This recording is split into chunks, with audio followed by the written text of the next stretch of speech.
தமிழ் தாத்தா உ.வே. சாமிநாதர் அவர்களின் ஆசிரியர்தான் மகாவித்துவான் மீனாட்சி சுந்தரனார். யார் காப்பார் என்று தமிழன்னை ஏங்கிய போது நான் காப்பேன் என்று எழுந்தார் ஒருவர். அவர்தாம் உ.வே. சாமிநாதர். பின்னாளில் அவரே அனைவராலும் தமிழ் தாத்தா என்று அழைக்கப்பட்டார். இத்தகைய மாணவரை உருவாக்கிய பெருமை அவர் தம் ஆசிரியரான மகாவித்துவான் மீனாட்சி சுந்தரனாரையே சாரும். மீனாட்சி சுந்தரனார் 1815ஆம் ஆண்டு ஏப்ரல் திங்கள் 6ஆம் நாளன்று திருச்சி மாவட்டத்தைச் சேர்ந்த எண்ணெய் கிராமத்தில் பிறந்தார். அவர் தம் பெற்றோர் சிதம்பரம் அன்னத்தாச்சியார். மீனாட்சி சுந்தரனார் இளமையில் தமது தந்தையாரிடம் தமிழ் கற்றார். இலக்கிய இலக்கண நூல்களில் நன்கு புலமை பெற்றார். சிறுவயதிலே செய்யுள் இயற்றும் ஆற்றல் கைவரப் பெற்றார். மீனாட்சி சுந்தரனார் திருமணம் செய்து கொண்டு குடும்பத்தோட திருச்சிராப்பள்ளினா திருச்சிராப்பள்ளி அங்கே வாழ்ந்தார். அதனால் அவரை திரிசிரபுரம் மீனாட்சி சுந்தரனார் அப்படின்னு சொல்லி அழைக்கிறாங்க. அவரிடம் கற்க வேண்டும் என்ற வேட்கை தனியாததாக இருந்தது. அதனால் எப்பொழுதும் நூல்களை கற்றுக்கொண்டே இருப்பார்.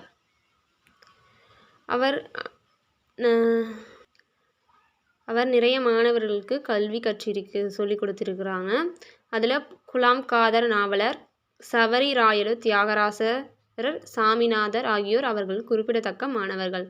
உ.வே. சா அவர்களும் கூட மகாவித்துவான் மீனாட்சி சுந்தரனார் அவர்களுடைய மாணவர்தான். திருவாடுதுறையில் உள்ள ஆதீன வித்துவனாக மீனாட்சி சுந்தரம் இருக்க வேண்டும் அப்படின்னு சொல்லி ஆதீன தலைவர் அவருக்கு அழைப்பு விடுக்கிறாங்க. அப்புறம் மீனாட்சி சுந்தரனார் அப்பதவியில் சில காலம் இருந்து அரும்பணியாற்றினார். அப்பொழுதுதான் உ.வே. சாமிநாதருக்கு ஆசிரியராக இருந்தார்.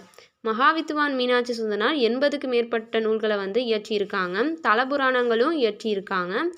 கோயில்களுக்கு நடைப்பயணம் மேற்கொண்டு அக்கோவிலை பற்றி புராணங்கள் பல மகாவித்துவான் மீனாட்சி சுந்தரம் கும்பகோணத்தில் ஒருவருக்கு பத்திரம் எழுதி கொடுக்கும்போது சுண்ணாம்புக்காரர் தெரு என்று ஒன்று இருந்தது. சுண்ணாம்புக்காரன் தெருவை நீற்றுக்காரர் தெரு அப்படின்னு சொல்லுவாங்க.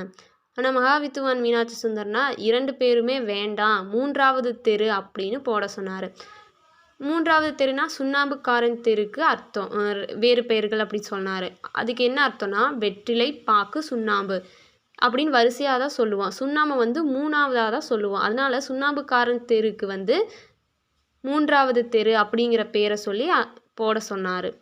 ஒரு நாள் காய்ச்சலால் மகாவித்துவான் மீனாட்சி சுந்தரனார் துன்புற்றிருந்தார். அப்பொழுது மாணவர் ஒருத்தர் நூல் முழுவதனையும் படிக்க சொல்லி அதை கேட்டுக்கிட்டே இருந்தார்.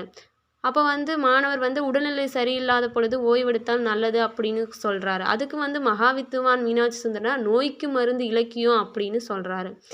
அவர் தமிழ் மீது இருந்த பற்றை அதன் மூலம் அறியலாம். 1-2-1876ஆம் ஆண்டு இவ்வுலக வாழ்வை நீத்தார்.